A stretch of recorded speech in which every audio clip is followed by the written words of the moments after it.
Praise House Park es un diseño para un concurso de sitio conmemorativo del patrimonio de Scalonville, un barrio histórico afroamericano en Mount Pleasant, Carolina del Sur. Este proyecto busca crear un memorial para la cultura y la historia de un pueblo que ha sido explotado, y a menudo olvidado, pero que es un hilo integral en el tejido de nuestra nación. Más importante aún, busca ayudarnos a recordar que el racismo es un vestigio de la esclavitud, y para combatirlo realmente debemos aprender a valorarnos mutuamente y con empatía. Es una oportunidad para que las personas se conecten con la historia del sitio, y simultáneamente experimenten un respiro a través de la interacción con la naturaleza. 3 preguntas principales impulsaron el diseño. ¿Cómo puede el diseño celebrar las batallas y triunfos de los fundadores de la comunidad? ¿Cómo puede el diseño rendir homenaje a la historia cultural de la región? ¿Y cómo puede el diseño crear una comprensión compartida más profunda de Scalonville? I want Jesus to walk with me when I'm on my lonesome journey. Lord, I want Jesus. I want Jesus to walk with me. Well, I die the day now for tell Huna something about my ancestor them. I can feel the presence day the day with me now, because I know it'll watch over me. I grew up not knowing where I came from, or how I got here, and why am I being treated as less than a human. You know, our grandmother said, now the buckle children go there. And don't look buckle in the eye. She said, I can't go over there now for play with them buckle them. We knew that the whites were different, but we didn't really know why. So it was just another day in the life of a little Gullah girl. To walk with me. And they've been here on these hallowed as sacred grounds on this place we call Edisto Island, where I grew up. Oh, freedom. Oh, freedom. Almost everybody that lived on this island were enslaved Africans, all Gullah people. And the island they had nothing but plantation and all they call on the white gold, you know, the cotton and the rice and all the indigo. The enslaved Africans had to find a way to communicate, so that language was pretty much born here in America. Yeah, tell us now, y'all can eat all the trees of the garden. But the day you eat that tree in the middle of the garden, don't be day you die. My generation is really the last generation to have direct contact with Gullah-speaking people, and Gullah was their only language. You see a little red apple hanging on the tree? And unless we pass it on to our children, then it will die out. And Mom been bobtail ever since. They strip everything from her. All the children that snatch out the arm, carry the baby this way, the mare that way, the pear that way. And they mean they had no sense of family at all. We have to let our young people know about the struggle. We have to go all the way back to Africa, where it all began, so that they know whose back they're standing on. And before I'd be a slave, I'd be buried in my grave and go home to my God and be free and be free.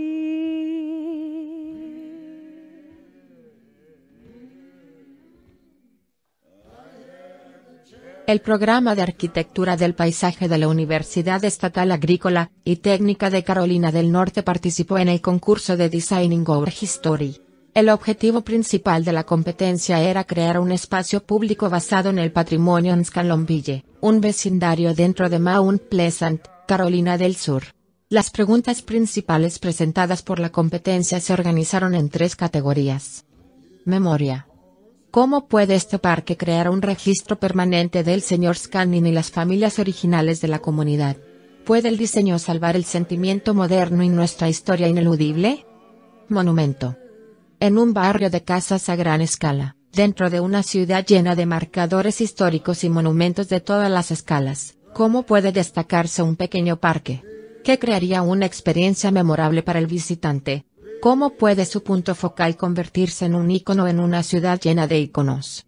¿Qué elementos de estructura o iluminación podrían hacer que el parque sea algo que los conductores noten mientras viajan por nuestra tierra ancestral desde nuevos suburbios hasta el centro de Charleston? Y la naturaleza. ¿Cómo pueden la paleta de plantación y el diseño del paisaje celebrar nuestra historia de paisajes curados pero no confinados, y espacio compartido o comunitario en una ciudad entregada a la precisión exclusiva de jardines formales cerrados? El sitio reside en una llanura costera exterior en un bioma de bosque caducifolio templado. Las regiones forestales caducifolias están expuestas a masas de aire cálido y frío, lo que hace que esta área tenga 4 estaciones. La temperatura varía mucho de una estación a otra, con inviernos fríos y veranos calurosos y húmedos. La temperatura media anual es de unos 10 grados centígrados o 50 grados Fahrenheit. El proyecto está ubicado en Fifth Avenue y Macy's Ferry RDNMT Pleasant, SC. El sitio tiene aproximadamente 58 acres y actualmente está dividido en zonas R1, distrito residencial de baja densidad. Las regulaciones que se aplican dentro de este distrito están diseñadas para desalentar las invasiones injustificadas y devastadoras al limitar el uso comercial y prohibir el uso industrial. El sitio está rodeado principalmente por residencias con la iglesia Holy Trinity Ame Zion en la parte sur del sitio. En los bosques caducifolios crecen muchos tipos diferentes de árboles, arbustos y hierbas. La mayoría de los árboles son de hoja ancha como el roble, el arce, el haya, el nogal y el castaño. La mayoría de los árboles en el sitio del proyecto son robles vivos cubiertos de musgo español. También hay varios tipos diferentes de plantas como el laurel de montaña, las azaleas y los musgos que viven en el suelo del bosque sombreado por donde solo pasan pequeñas cantidades de luz solar. Los elementos del programa que se encuentran actualmente en el sitio son un banco, un bote de basura y una placa conmemorativa de Scalonville. También hay una acera que corre a lo largo del lado sur del sitio. Los colonos británicos desembarcaron en la costa de Carolina del Sur en 1670 cerca de la ubicación actual de Charleston. El puerto natural y muchos ríos proporcionaron rutas de protección y transporte para el comercio. El clima y los suelos de las islas del mar permitieron una excelente área para la agricultura. Índigo fue el primer cultivo comercial de la colonia antes de cambiar al arroz y, finalmente, al algodón Sea Island de hebra larga, cuyo cultivo rentable no era posible sin el uso de mano de obra esclava. El área sufrió graves daños durante la Guerra Civil y esto, junto con el posterior fin de la esclavitud, obligó a los carolinianos del sur a reestructurar su economía y su sociedad. Mount Pleasant es una gran ciudad suburbana en Charleston.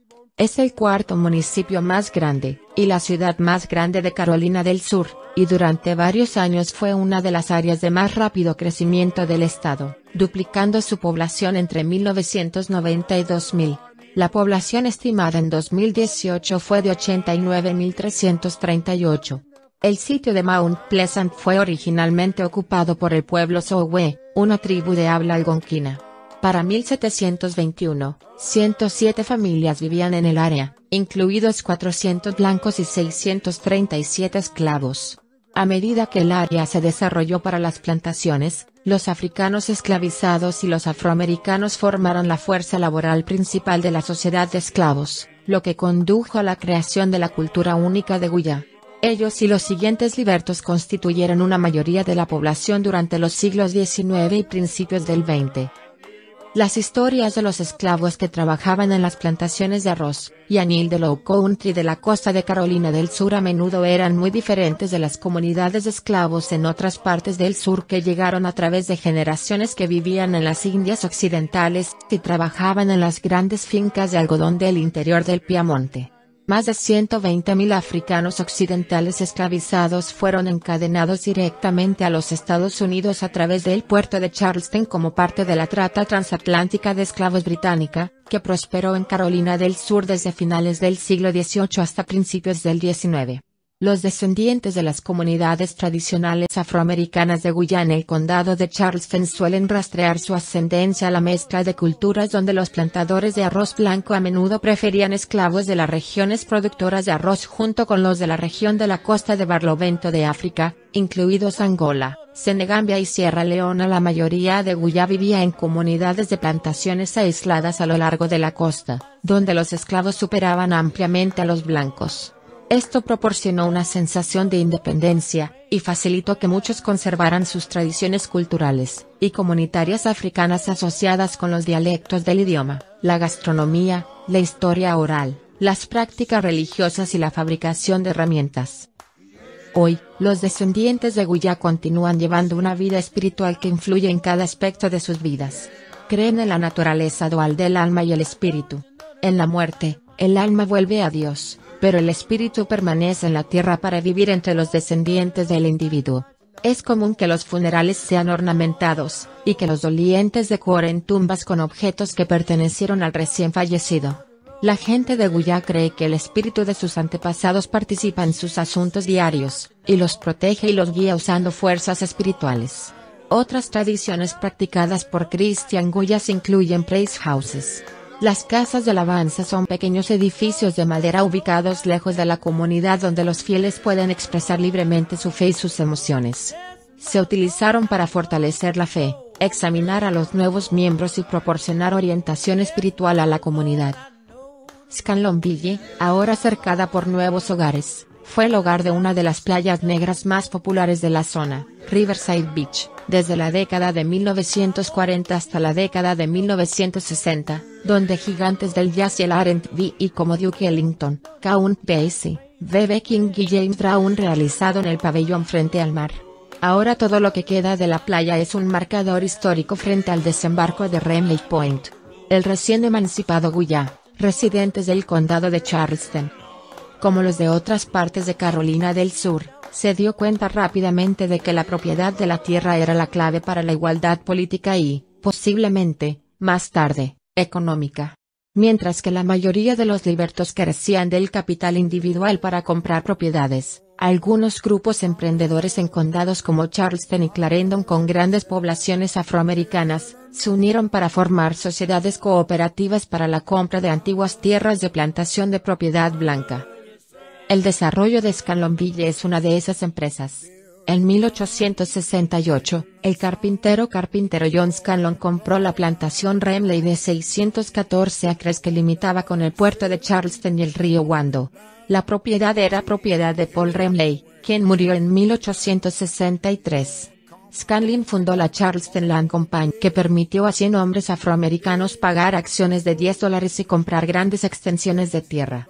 La tierra se dividió en lotes agrícolas de 2 acres y lotes urbanos de medio acre.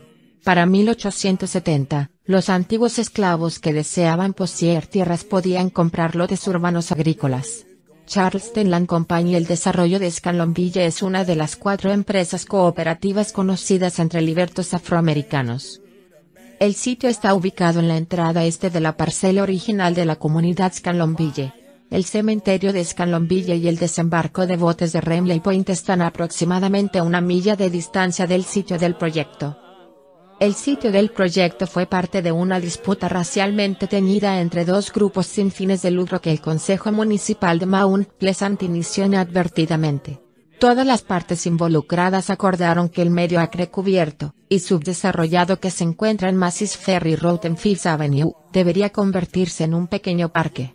Pero no será un parque en honor a un hombre de negocios blanco que murió en 2016, como pretendían el ayuntamiento y East Cumberland Trust. En cambio, La tierra se utilizará para honrar a John Scanlon, un hombre libre que compró la antigua plantación Remley en el siglo XIX y vendió propiedades subdivididas a esclavos liberados, creando Scanlonville. Este es un plan de bosquejo de un parque propuesto para el sitio por Siamon Whiteside. Inicialmente, el parque estaba destinado a ser un monumento al cofundador de la compañía, Kenneth Siamon. Este boceto muestra que el parque lleva el nombre del fundador de Scanlonville, John Scanlon. Las casas de alabanza eran generalmente estructuras simples de tablillas construidas por los propios esclavos. Las reuniones en la casa de alabanza generalmente ocurrían entre semana y no los domingos por la mañana. La estética arquitectónica simple de la casa de alabanza refleja el estilo no litúrgico de la religión esclava. Los cristianos esclavizados favorecían el espacio vacío sobre los altares, las rodillas, los púlpitos y, a veces, incluso las sillas y los bancos. La escasez resultante proporcionó a los esclavos más espacio para gritos de llamada a menudo durante las sesiones de oración y canto durante toda la noche. Frederick Law Olmsted recordó haber visitado una plantación de arroz de Carolina del Sur donde el maestro había intentado proporcionar a la casa de alabanza de la plantación asientos con una barandilla trasera, solo para que los esclavos le informaran que esto no les dejaría suficiente espacio para rezar. El patrón y la arquitectura de las canastas de hierba dulce influyeron mucho en el diseño. Al crear una canasta de hierba dulce, se recogen y se enrollan hebras de hierba en espirales que se envuelven con material de tejido. Al examinar este proceso en 3 dimensiones, se puede ver que las envolturas crean espirales doradas alrededor de los haces de hierba en espiral. La espiral dorada es una de las geometrías sagradas que nos conectan entre nosotros y con todo nuestro mundo. Se puede encontrar en toda la naturaleza, y en las proporciones y proporciones del cuerpo humano. Se cree que todo el universo es un gran espectro de círculos. Toda la vida está tejida alrededor de ciclos, de inhalar y exhalar, nacimiento y muerte, día y noche, etc. Todo existe en un sistema armonioso, y la clave para realizar y apreciar esta unidad reside en la naturaleza misma en la forma de la espiral dorada, también conocida como la proporción divina. Índigo, una planta que produce un tinte azul, fue una parte importante de la economía del siglo XVIII de Carolina del Sur. Se cultivó comercialmente de 1747 a 1800 y fue superado solo por el arroz, en valor de exportación. El índigo de Carolina fue el 5º producto más valioso exportado por las colonias continentales de Gran Bretaña, y fue la principal fuente de tinta azul de Inglaterra a fines de la era colonial. Después de la Guerra Revolucionaria, el mercado británico de añil desapareció, por lo que los plantadores necesitaban un nuevo producto para crecer en las plantaciones locales. Sea Island Cotton, una variedad de algodón exclusiva de Low Country, sirvió como un cultivo lucrativo para los plantadores locales. El Sea Island Cotton, sedoso y muy apreciado, tenía fibras extra largas que hacían que la variedad fuera especialmente deseable. La hierba dulce crece en el suelo arenoso y húmedo cerca de los océanos y marismas. Aunque es indescriptible la mayor parte del año, puedes reconocerlo fácilmente por sus hermosas plumas en el otoño, que eventualmente se desvanecen en blanco. Se cosecha en la primavera y el verano por extractores que lo sacan de sus raíces, y lo colocan al sol para que se seque, para hacer cestas de hierba dulce. Una cosa que hace que las cestas de hierba dulce sean especiales es que no están hechas con técnicas típicas de tejido como trenzar o retorcer, que son comunes en otras partes del mundo. En cambio, los artistas de Guya emplean la tradición de bobinado de África Occidental. La hierba dulce seca se agrupa y se enrolla en círculos. Delgadas hebras de hojas de palmetto sostienen la pieza en su lugar, y luego se agregan juncos y agujas de pino para decoración y resistencia. En 1685, un barco mercante en dificultades pagó reparaciones en Charleston con una pequeña cantidad de semillas de arroz de Madagascar. El Dr. Henry Woodward plantó la semilla en Carolina del Sur, comenzando la historia de 200 años del estado como el principal productor de arroz en los Estados Unidos. A mediados del siglo XIX, más de 75.000 acres de tierra producían arroz en el Bajo País, produciendo 160 millones de libras anuales. Para 1860, el 70% de los 5 millones de bushels producidos en Estados Unidos se cultivaban en Carolina del Sur. Los propietarios de las plantaciones exigieron esclavos de la costa oeste de África, donde era común el cultivo de arroz en humedales. Los africanos occidentales despejaron la tierra, construyeron los elaborados sistemas de esclusas y diques, plantaron el grano con la técnica tradicional africana de talón y punta, inundaron los campos a intervalos apropiados, ahuyentaron pájaros destructivos, cosecharon el arroz a mano, tejieron el cesta de aventar o abanico de juncos y hierba dulce, y tallado los enormes morteros y morteros de madera para descascarar. De la semilla a la mesa, el arroz dorado de Carolina era el dominio de los esclavos. La realidad aumentada es una experiencia interactiva de un entorno del mundo real donde los objetos que residen en el mundo real se ven mejorados por la información perceptiva generada por computadora, a veces a través de múltiples modalidades sensoriales que incluyen visual, auditiva, háptica, somatosensorial y olfativa. Esta experiencia se entrelaza perfectamente con el mundo físico de tal manera que se percibe como un aspecto inmersivo del entorno real.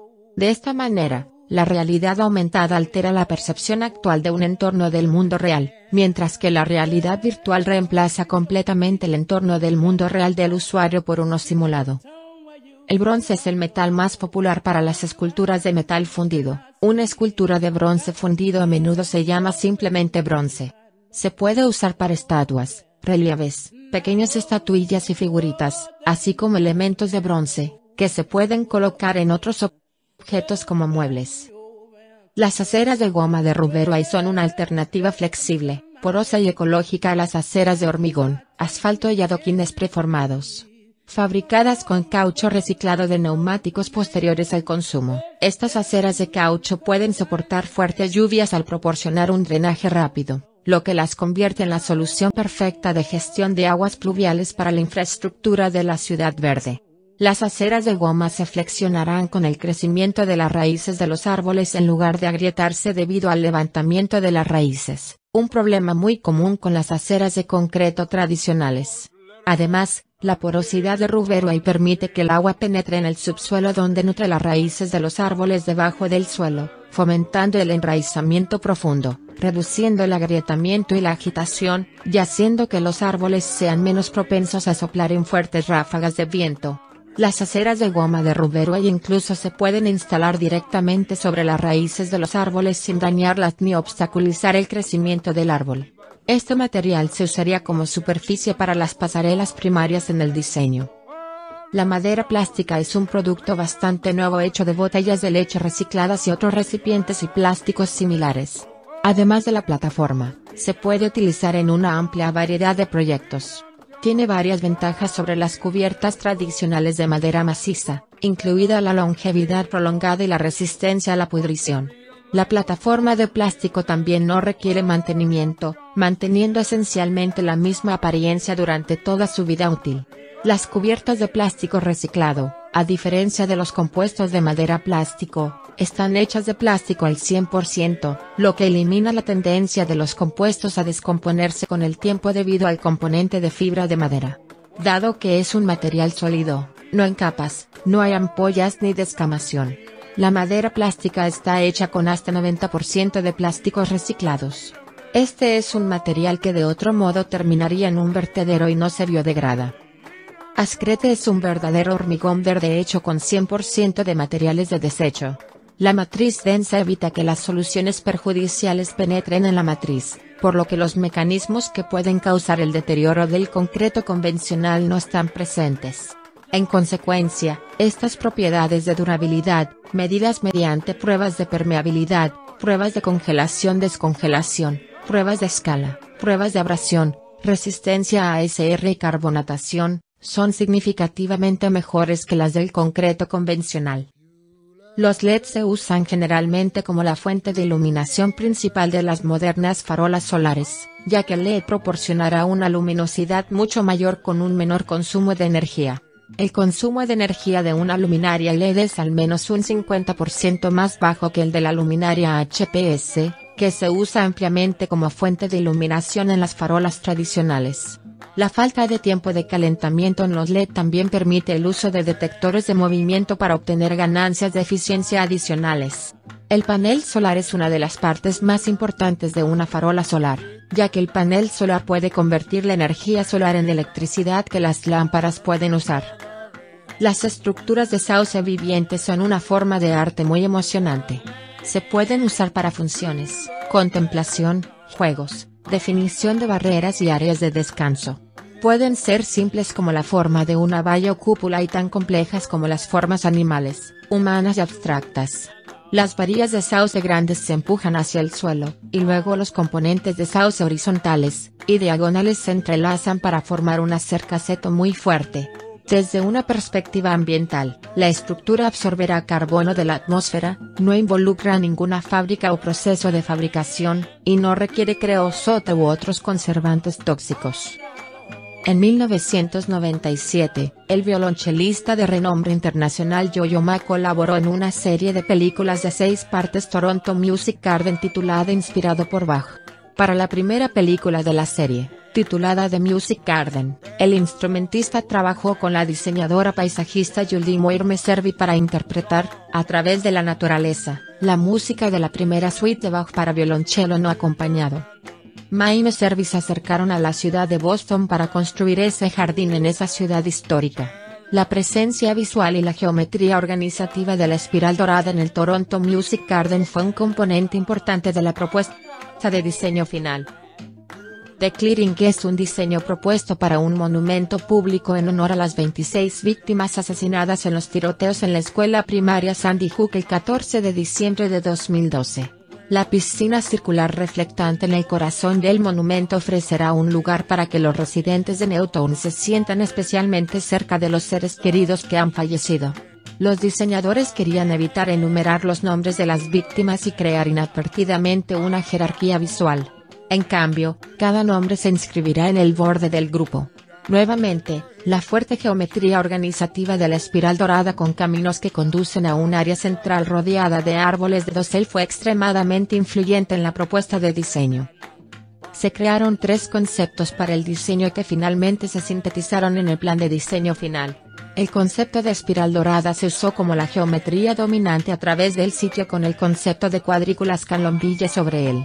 Después de analizar la metodología de construcción de las canastas de hierba dulce que inspiraron el concepto de Weave in the Woods, se determinó que en 3 dimensiones, el tejido podría verse como una espiral dorada y, por lo tanto, ya estaba representado por la geometría de la espiral dorada. Aquí hay una comparación lado a lado entre el plan propuesto originalmente y el diseño del Parque Price House. La propuesta de diseño de Price House celebra los triunfos y las batallas de los fundadores de la comunidad a través de su forma física y la narración de la realidad aumentada. En la vista en planta, el diseño original de la ciudad de Scanlonville se puede ver cubierto por una espiral dorada que conecta todo el sitio. Los caminos de la espiral dorada están alineados con bancos que tienen luces LED unidas discretamente debajo de sus tapas. Por la noche, los bancos proyectan un suave resplandor blanco que ilumina el camino hacia el corazón del diseño, el Spirit Circle y el Living Weave Pavilion. El círculo espiritual permite a los visitantes ver y escuchar las voces del pasado del sitio a través de la tecnología de realidad aumentada. Las extensiones de anil, algodón de las islas del mar, hierba dulce y arroz dorado Carolina permiten a los visitantes interactuar físicamente con importantes elementos agrícolas de Scanlonville y la gran historia del área de Charleston. Al entrar en la parte norte del sitio, los visitantes son recibidos por una extensión de algodón marino y hierba dulce que enmarcan las pasarelas de goma recicladas. Hay un refugio para bicicletas junto con un recipiente de basura de acero inoxidable inspirado en la hierba dulce que se coloca en todo el diseño. En relación con la historia cultural de la casa de alabanza utilizada por el pueblo Guyá, el parque se concibe como una gran casa de alabanza con una manifestación física escultórica de la fachada a una casa de alabanza en el lado sur del diseño. El Guyá llevó una vida espiritual que influyó en todos los aspectos de su ser. Hoy, muchos descendientes todavía creen en la naturaleza dual del alma y el espíritu. En la muerte, el alma vuelve a Dios, pero el espíritu permanece en la tierra para vivir entre los descendientes del individuo. Esta idea también fue la inspiración para los componentes de realidad aumentada integrados en todo el diseño.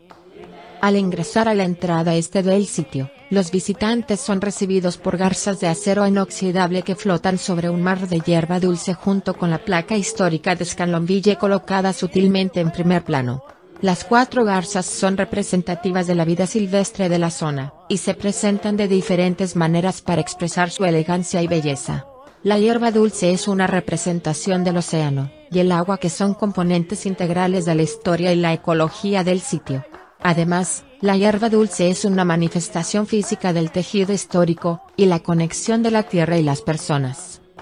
Al ingresar a la entrada oeste del sitio, los visitantes son recibidos con una vista del Living Wave Pavilion, y una extensión de índigo que te lleva al espacio.